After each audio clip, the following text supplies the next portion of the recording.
Today we're going to be looking at one aspect of Indonesian culture that's not very well known by the general visitors here, although if you've been here for a long time, I'm sure you've heard of this. And that is how Indonesians deal with the placenta, or the afterbirth, after baby's born. But first we're going to take a look at how afterbirth the placenta is handled in a number of other cultures around the world.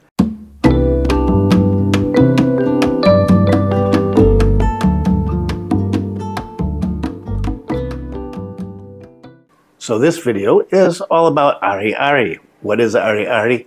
Ari-Ari is the Indonesian word for afterbirth or placenta. For those of you who don't know what a placenta is, and well, maybe a lot of guys don't, or don't pay attention to it if you haven't had a baby yet. Well, the placenta is a multifunctional organ that provides all the needs that a baby has when they're in the mommy's tummy. After the baby's born, the afterbirth's not needed anymore, and so it has to be handled. Now, in a lot of Western cultures, the afterbirth, the placenta, is considered to be medical waste, and so it's disposed of by the hospital. Other cultures have ceremonies or processes to handle the afterbirth, the placenta, the Ari-Ari, and let's just use the word Ari-Ari from now on, due to its important role in the life of a baby. In 2010, two medical anthropologists studied how the Ari-Ari is handled in 179 different cultures. Of the 109 cultures out of that group that had ceremonies, 169 different ceremonies. They all varied. And the ways that they handled the Ari-Ari included burial, incineration, placement in a specific location, eating the placenta, throwing the placenta in the ocean. And so you see, there's as many different ways to do this as there are cultures. Many cultures believe that the Ari-Ari is a close relative of the child. Some believe that it's a twin, some believe that it's a sibling, and human attributes are often given to the placenta. The ancient Egyptians, for example, believed that the Ari-Ari was a secret helper for the baby. In Cambodia, another example, some cultures there believe that the Ari-Ari is the origins of a person's soul, and therefore the burial place is surrounded by spiked plants to keep intruders away. In many traditional cultures, people believe that the handling, the disposal of the Ari-Ari directly affects the child and the way that it is going to grow up. And that's what we're going to be talking about today in a real life example from here in Kampung Bugis with my latest grandson. Many of the rituals around the world involve cleaning the placenta first because, well, I'm not going to put any pictures on here because I hate bloody stuff, but there's a lot of bloody pictures of placentas on the internet. So first you clean it, and my wife told me, don't come down to film this until after I've cleaned it because it is smelly and you'll throw up. And she was probably right. So you clean it, and then you treat it with, sometimes with special herbs, special liquids, and you have it in a pot in some places, a coconut in others. As I said, there are many different ways to dispose of or handle the Ari-Ari. Many cultures believe that you have to get an auspicious place to put the Ari-Ari. In Turkey, for example, if parents wish their child to be devout, they bury the placenta, the Ari-Ari, in the courtyard of a mosque. Whereas if they want their child to care for animals, they bury it in a stable. Now we're going to take a look at how we handled the Ari-Ari here for my grandson Max. So let's take a look. Selamat siang. Hari ini saya mau buang Ari-Ari di pantai. Dan untuk di Ari-Arinya, pertama dibungakan nih Ari-Ari ini. Kasih bunga supaya nanti setelah masa depannya dia cerah, harum seperti bunga. Dan ini kaca supaya dia terang seperti kaca. Sirat juga bicara tajam. Ya, ini benang. Oh, thread. Dan ini pensil. Okay, pencil. Dan buku. Untuk dia menulis, semoga jadi orang yang pintar, cerdas. Untuk menghormati kedua orang tuanya, dia patuh sama orang tua. agar dia pintar jadi orang, cari uang, dan ini uang supaya dia kelak nanti pintar jadi cari uang di masa lalunya, uang besar supaya uangnya besar-besar, dan ini jarum.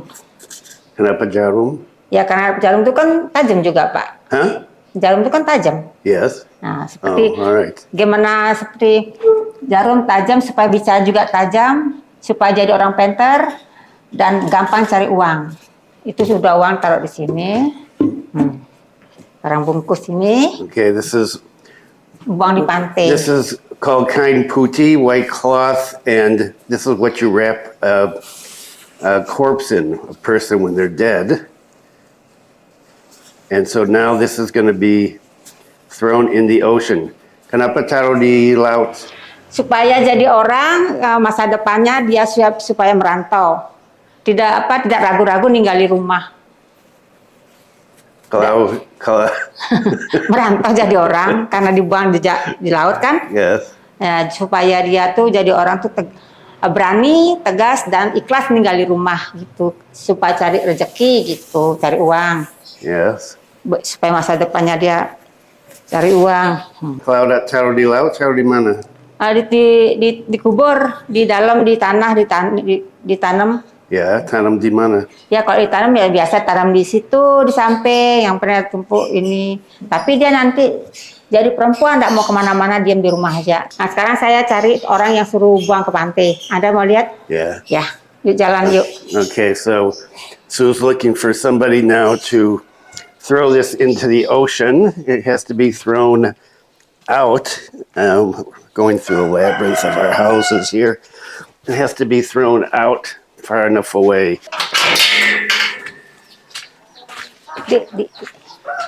I'm trying to keep up with my wife who's like on a mission here. Okay, so the Ari-Ari, the placenta or the afterbirth, whatever you want to call it, is going to go out in that boat. So this is one type of ceremony for the placenta. There's another one I'm going to talk about at the end of this Hindu ceremony up in, I think it's in Bayung Gede, which is up in Kintamani region. Okay, and so there goes the afterbirth, the placenta, the Ari-Ari. The farther away it is, the more the child, my grandson, the more he will be wandering around, getting out of the house and doing things. Dia tidak boleh noleh-noleh, harus lurus, dia tidak bisa begini-begini, harus lurus. Dia. Apa? Dia tidak bisa kepala ke kiri ke kanan, dia harus lurus sebelum dibuang itu. So this is just one of the ceremonies. So if you watch actually this is a continuum here. So we start with the wedding ceremony. A link be up above here. And then we had the 7-month pregnancy ceremony. And now we have this ceremony for the Ari-Ari, the placenta. Yeah.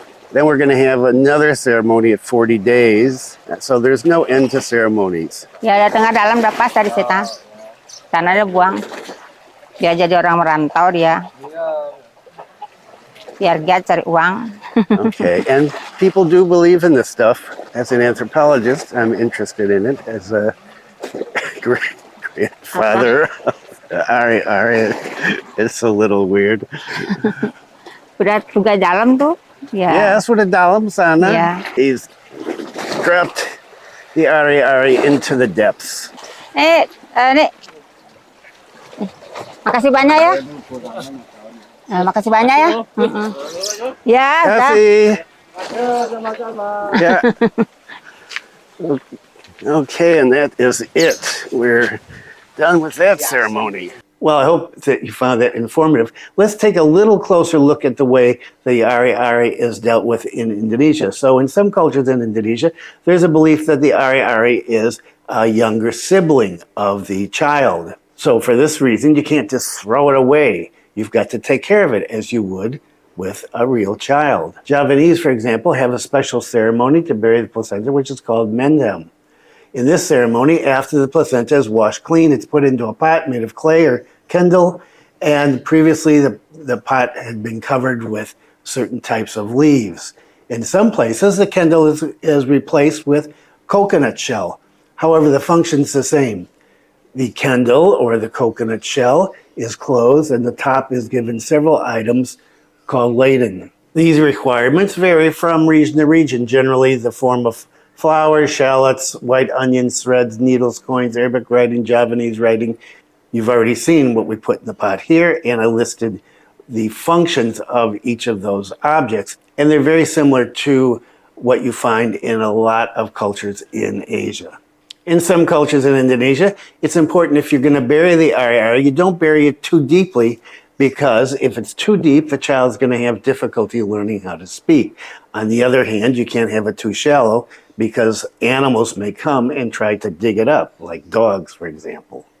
In the Balinese village of Bayung Gede, up in Kintamani near Bangli, they have a special ceremony there where the Ari-Ari is placed in a coconut shell and hung in a cemetery. This ritual, known as the Ari-Ari Menggantung, or hanging placenta, was recently honored by Indonesia's Ministry of Education and Culture by being included in Republic's catalog of intangible cultural heritage items. The local belief is that hanging the Ari-Ari in the graveyard imparts magical protection for the child from illnesses and other misfortunes. And the cemetery with these hanging coconuts has apparently become a tourist attraction. And so there we have it.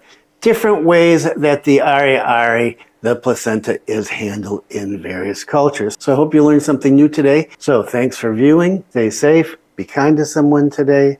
And I will see you next time.